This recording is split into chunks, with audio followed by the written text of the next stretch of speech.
Hey everybody, it's Matthew. Welcome back to the channel once again. It is that special time of year. It is Soundgarden month once again, the month of March, where almost every video is a Soundgarden video. I know the one which came out on the 1st of the month was not a Soundgarden video, but that was just the way my schedule worked out. That was a little mix up there, but it's fine. We're still going to get like 4 Soundgarden videos this month, so it works out pretty much the same as it normally does. Anyway, today we got another guitar lesson for you guys. I'm going to teach you guys all of the parts to the song Limo Wreck by Soundgarden. And now I made a video a while ago of the guitar solo that's on this song, which is included in the tab that I made for this song. That ends up being a little bit different. The tab I actually made is more accurate than what I taught in that video back then. So you can use that tab that I have for this one as reference to that. But we're going to be learning all of the rhythm parts and some of the lead guitar fills that are in this song. Now this song is in one of their special tunings, which is called Drop CG. To be really technical, it's actually a C major 7 sus2 is the chord that the tuning makes, but I'm just called Drop CG because those 2 strings are dropped down. Of course, your A string is dropped down once, and then your low E string is dropped down 2 notes to C. So that you get 2 stacks of power chords with the strings. Anyway, let me go to about a 5 here on the guitar and give you guys a tuning check here. Here are your tuning notes. Let's go to the low C. And that can get pretty flubby sometimes, so you just have to roughly get it to where you want it to be. You want it to be where you attack it and pick it. You want it to be maybe just a little bit sharp so that it kind of will sit at an average, C note. Let's go to the G.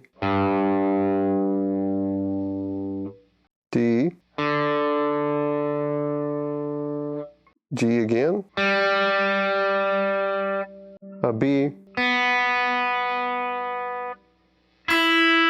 And then the E.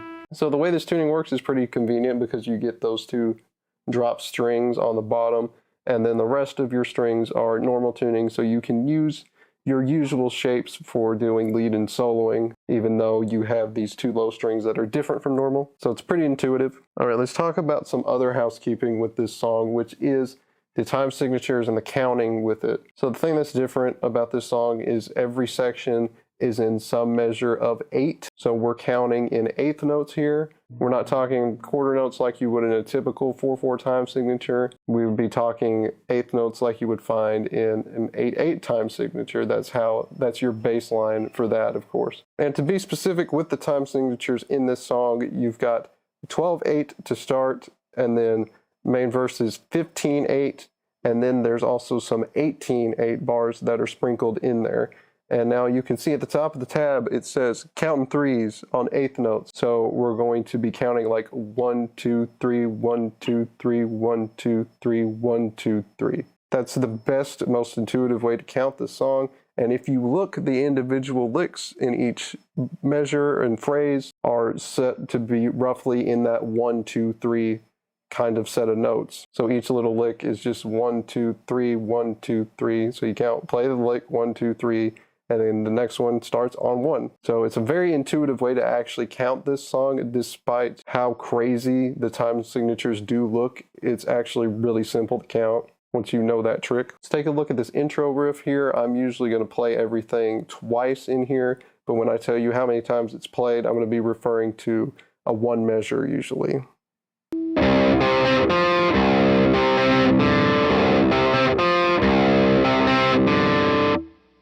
So there's the intro riff there. You're going to keep that low C note ringing through pretty much the entirety of each lick in that phrase. So that's important to note. So we're counting complete phrase of this as playing through the first 2 licks, which is the one that ends on the 3 and then the one that ends on the open string, like that. So those together are 1 complete phrase, and you're going to play the phrase 4 times. And of course, the way it's counted here, that little phrase is half a measure here. So you're going to play through it 4 times, and that's 2 measures. So intro in detail is open C for an 8th note. And then we go 5th fret, low G, 5th fret, high G. And you can do that with 1 finger, just skip the D string. That's 16th note, and then end on the 3 with an 8th note. So there's that, and then the second part of the phrase, we're going to do the same thing again. But instead of ending on 3, we're going to end on 0 of the D string. So that whole thing's like this. So that whole thing's like this.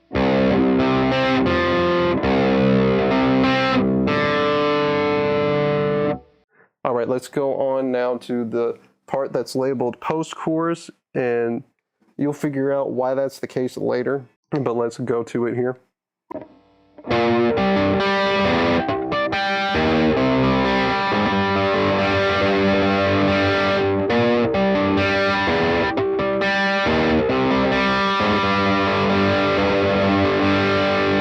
All right, now let's break down this post-chorus. So the riff I'm going to teach you guys is actually Kim's part, or supposedly. Technically, Chris played like all the rhythm guitars on Superunknown, so he probably played all the rhythm parts. Kim didn't, even though tabs will label this as Kim. He doesn't actually do that. I do think a theory with this song is that the low notes are one separate guitar, and then the harmonics are done with a different guitar, because the way the notes are played and held out makes it sound like that would be the case, because it sounds like you can't play those at the same time with how the recording sounds. It also sounds like those low notes happen twice if you listen really closely, like this, or something like that, which is two separate guitars doing that, so that's why it sounds that way. But I am going to teach it how you can play it with everything together. So the 10th fret here with a slight quarter bend, that's an 8th note, and then harmonics here. On the 12th fret, you want the harmonic on the low G, the D, and the high G. So very lightly put your finger on that, and that's 16th note, 16th note, 8th note. So it's kind of the same subdivisions we were working with in the intro. Then we go down here to the 4th fret, do the same thing with harmonics on the 5th fret.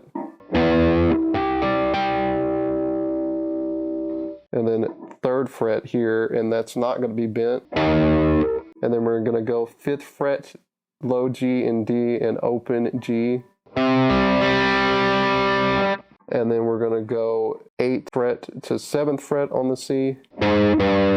And then open G, D, G. 7th fret, C again. And then open strings again. So that is going to be like this in detail.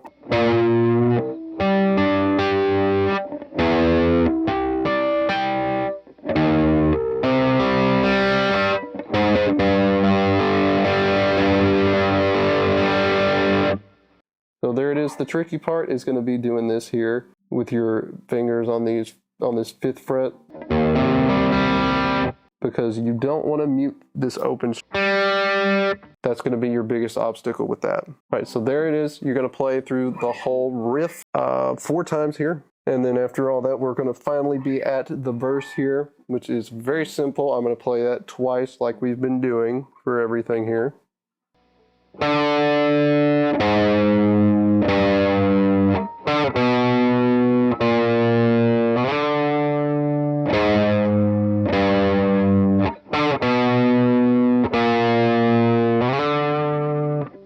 Alright, so that's a pretty simple riff. It's very slow, and the way, of course, it's counted is each note is going to be our 1, 2, 3 pattern again. So we hit 7, go 1, 2, 3, 8, 1, 2, 3, 7, low 7, 1, 2, 3. So like this. 1, 2, 3, 1, 2, 3, 1, 2, 3, 1, 2, 3. Then this is tricky here because you're just... So that 7 is, again, the 1 there in our count. 3 is the 1 here in our count. And then we come back to the 7th fret where we started. Let me play the whole thing for you again.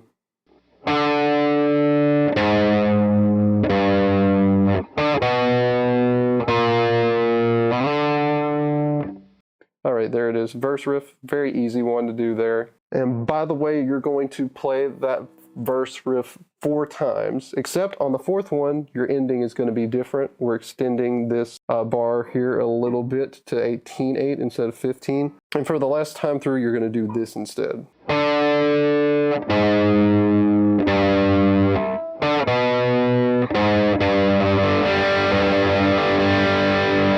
So when you go through that there on that last one, you're going to throw in those last 2 licks from our post-chorus section that we talked about right before this verse section. That's a pretty cool turnaround to come back to the post-chorus section again, which, by the way, we're going to play after this only twice instead of the 4 times we did previously. And then we come back to the verse again, and we're going to play it 6 times through now, and the 6th time is going to have a different ending again, just like we had in the previous time we had the verse riff. The 4th one at the last bar, which was the 4th bar of it, we had a different ending. And this time around on the 6th bar of it, the 6th time through, we're going to have even another different ending. After you've played those 5 times, the last one is going to be like this.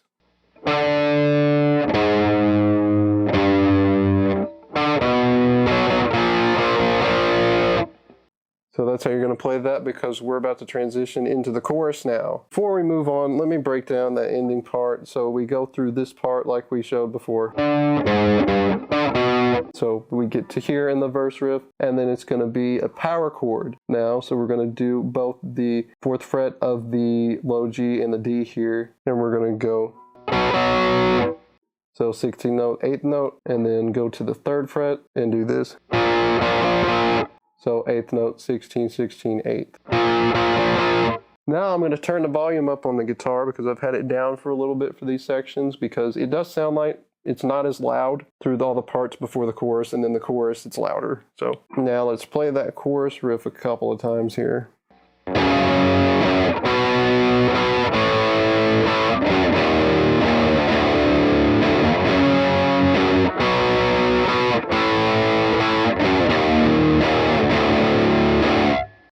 Okay, so it's not a complicated riff there. It's pretty simple. So let's break it down here. We're going to have 6th fret here, power chord on the low C and G. You can do 2 fingers like this if you want, or just the 1 finger, and be careful with your picking. All right, so 6th fret power chord. So that's a quarter note, and then the 8th note there. Before we go to the 4th fret, same pattern again. And then 2nd fret here of the low G and D. Same thing again to the 6th fret here. And instead of doing what we did before, we're going to do this for just a 16th note really quick here, and go to the 3rd fret for a dotted 8th note. So that's 6th fret, 3rd fret, and then 2nd fret with the same quarter note to 8th note pattern. So let's do it one more time.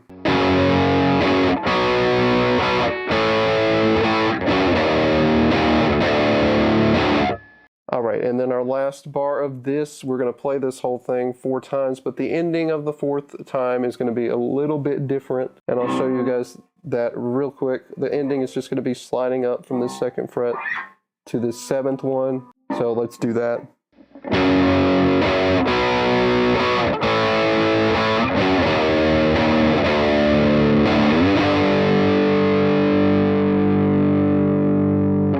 And then that last one is going to be for a dotted quarter note. And that's the end of the chorus there. All right, now that we've gotten through that part, let's go over to the lead guitar section and look at what fills we are starting there. So in the last 2 bars of the 2nd verse, Kim has got some silliness that he's doing here, and it's a really simple thing. You're going to the 9th fret here on your G string and your 7th fret on your B string. You're going to do a unison bend, and you're going to go silly. Now on here you see I did try to get as specific as I could with this. This is a very noise-driven kind of part here. It's not really about being accurate or anything. He's kind of just making this unison bend and going crazy on it. That's all this is. And I'll try to roughly play it for you guys.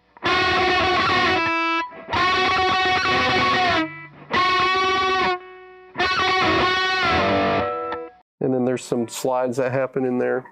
So it's hard to be really accurate with this because it's pretty noisy. So whatever you want to do through those 2 bars is kind of up to you, honestly, because this is a ridiculous part here. It's just a fill, and I believe on the recording it's actually reversed, so it sounds really weird when you hear the attacks on it. So it's a really goofy part, and it's just there in the background to make a bunch of noise.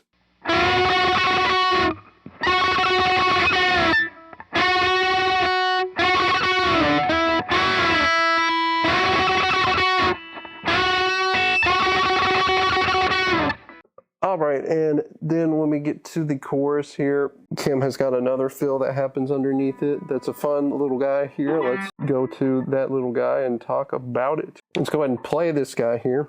And this is happening throughout the chorus riff.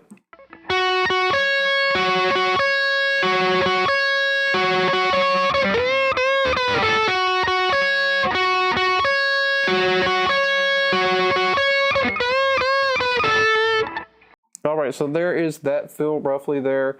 He's going to play that 4 times to follow along with the chorus. The 3rd time, he actually doesn't do that bending part there. He just plays the 11th fret of the G to the 14th fret of the B again. But then the last one is a little bit extended, and then instead the 4th one's going to end this way. Note, we're doing 3 extra beats in there again for an extra ending like we have on some of the other parts here. So that's Kim's stuff there. I just remembered I didn't break down the chorus lick. So it's a pretty simple pattern here. It's just this 11th fret for an 8th note and a 16th note, and then the 14th fret for a dotted 8th. And you're going to play that lick 3 times, and on the 4th time around you're going to have shorter ones here, because you're going to play it twice here, so it's just going to be an 8th note and then 16th note instead of the dotted 8th note, and holding that. Then we go to this 12th fret and do this bend here. So we bend it twice, and then 3rd time's the release. And then we play 10th fret of the B. And then we come back around and do it again. And of course the ending, like we talked about, is this instead.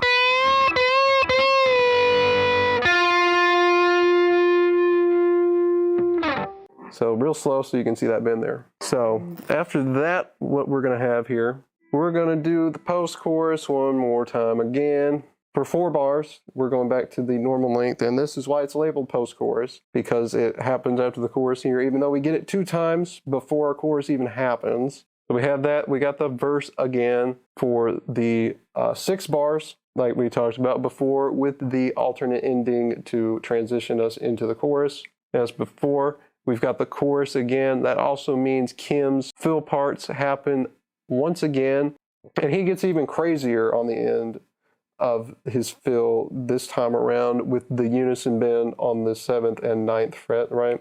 You know, the second time through these fills, Kim gets really crazy on the unison bends. This time on his 2nd bar of doing that fill, he's just bending it and holding it like crazy.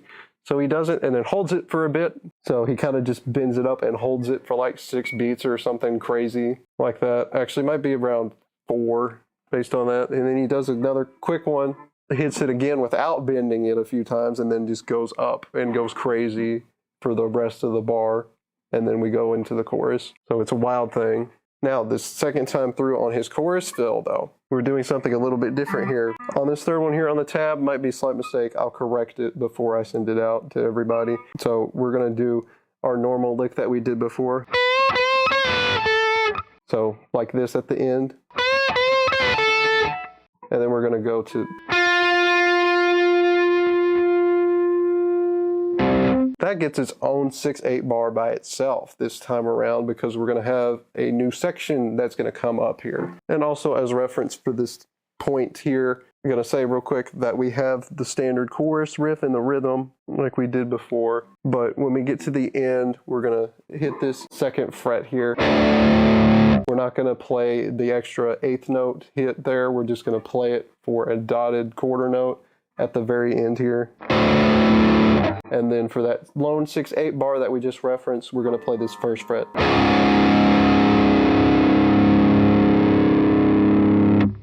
and that's just going to be held for that whole 6/8 bar. So that's the only change there from what we did in the previous chorus section, because now we're going to get a bridge section. And what this basically is, it's a heavy version of the intro. They just play it with a volume louder.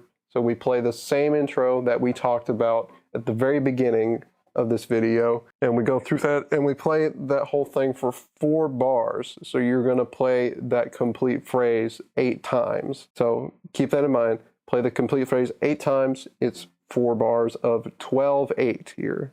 Then we have a truncated post-chorus section here. So you're going to play those first 3 licks that we've talked about before. That'll be on screen, but let's refresh the memory here for that.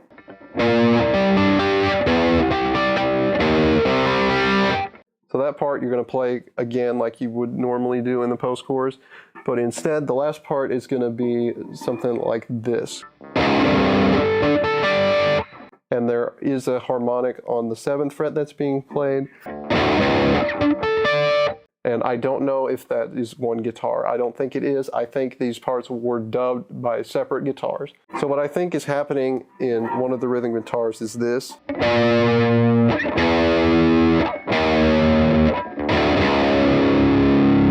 So I think one rhythm guitar is just playing the low notes and those chords, and then there's a separate one handling the higher parts and this harmonic here that happens at the end. So the other guitar would be doing this after these low notes.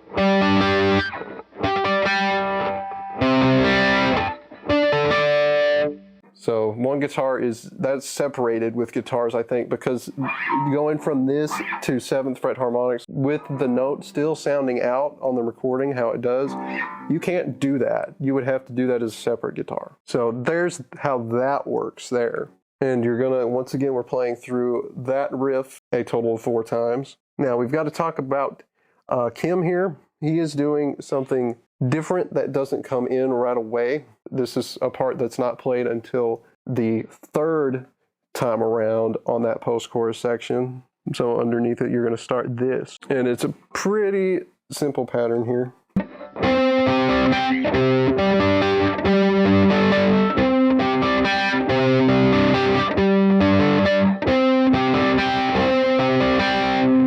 So this whole section here, this whole fill that Kim does on the last 2 bars of this post-chorus section is just harmonics. So it's a pretty easy thing to see there. So it's 5th fret harmonics in the same pattern with the 8th note, 16, 16, 8th note. And then to the 12th fret, 7th fret, back to 5th fret, 12th fret again, 7th fret, 5th fret twice. Actually, I should correct myself. The part that Kim does there that I just showed you is going on through the last 2 bars of the bridge, which is just the intro, again, that we talked about at the beginning, but we're doing it 4 times instead of twice. Kim does that harmonic fill on the last 2 bars of this bridge section. And then after that, we go to the post-chorus, which I mentioned before, and Kim has got a unison bend lick that he's repeating 4 times here. And it's pretty easy, so I'm going to just play through it once to show you guys what is going on here.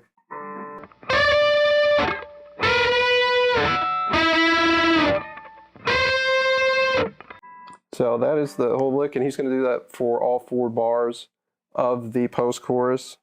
So that whole part through once is a bar. He's going to do it 4 times. So let's break it down though. So first thing, we're going to have a unison bend on 13th fret of B and 10th fret E.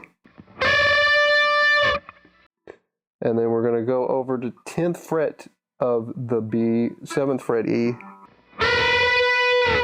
Then we're going to jump over to 7th fret of the G, 5th fret of the B. And then we're going to come back over to 11th fret of the B, 8th fret of the E. And don't forget to give a little bit of English at the top of those bends like Kim does on this. Now that we've done that, and we talked about post-chorus, the shortened post-chorus that we talked about earlier, we're going to have a pre-chorus section here that is a little bit different than what we were seeing before. And what this pre-chorus is here, it's kind of like the verse, but it's heavy. So we're doing power chords of the verse here instead of what we've done before with the single notes. So it's going to go like this.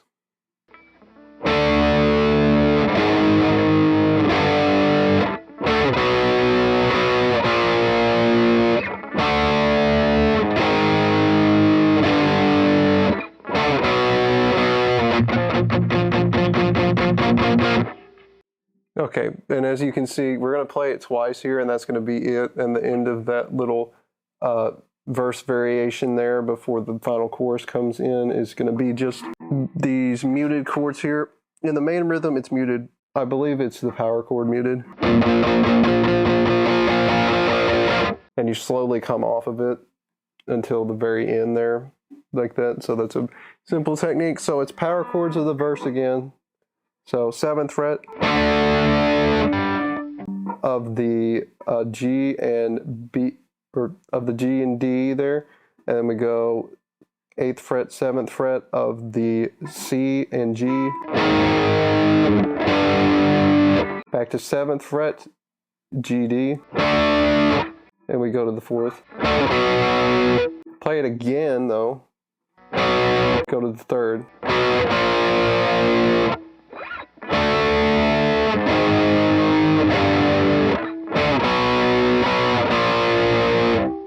So there is that, and then of course the ending after you get to that 4th. And that's pretty simple there. Now, in those two things, Kim's doing something else. We got another unison bend lick, and this one can be a little annoying because of how far you got to move down on the thing, but here is what this is.